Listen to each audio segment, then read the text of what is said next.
Hello friends, welcome back to my channel study with Pratiksha. आज हम बात करेंगे बेसिक स्ट्रोक्स की। कर्सिव राइटिंग में कुछ स्ट्रोक्स होते हैं जिनकी हमें प्रैक्टिस करनी चाहिए, जिससे हमारी राइटिंग और इम्प्रूव हो सके। ये थोड़ी सी तिरछी लाइन ऊपर की 3 लाइंस में हम यूज़ करेंगे, जिसे हम बोलते हैं स्लैंटिंग लाइन। के बारे में आपने सुना होगा। फिर हम बात करेंगे स्टैंडिंग लाइन की, प्रैक्टिस करेंगे। 3 लाइंस में स्टैंडिंग लाइन की प्रैक्टिस करेंगे। देन हम स्लीपिंग लाइन की भी प्रैक्टिस करेंगे। इसी तरीके से आपको भी प्रैक्टिस करनी है। इसको हम बोलेंगे स्लैंटिंग लाइन। दूसरी लाइन को हम बोलेंगे स्टैंडिंग लाइन। थर्ड लाइन को हम बोलेंगे, थर्ड स्ट्रोक को हम बोलेंगे स्लीपिंग लाइन। अब इन्हीं स्ट्रोक्स की हम बीच की 2 लाइंस में भी प्रैक्टिस करेंगे।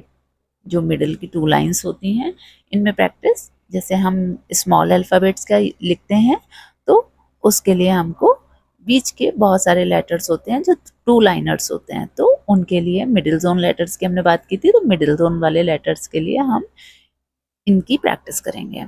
फिर हम आएंगे ओ।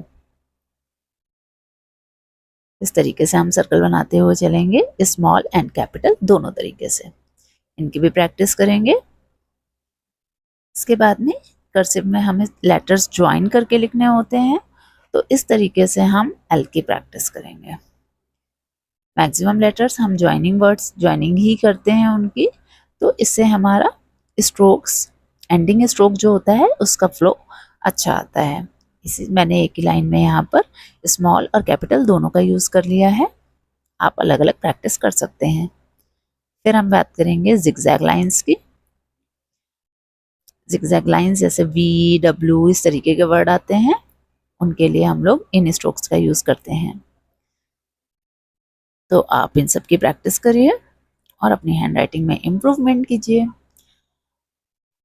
आज के लिए बस इतना ही। Thank you for watching and subscribe for more. Thank you.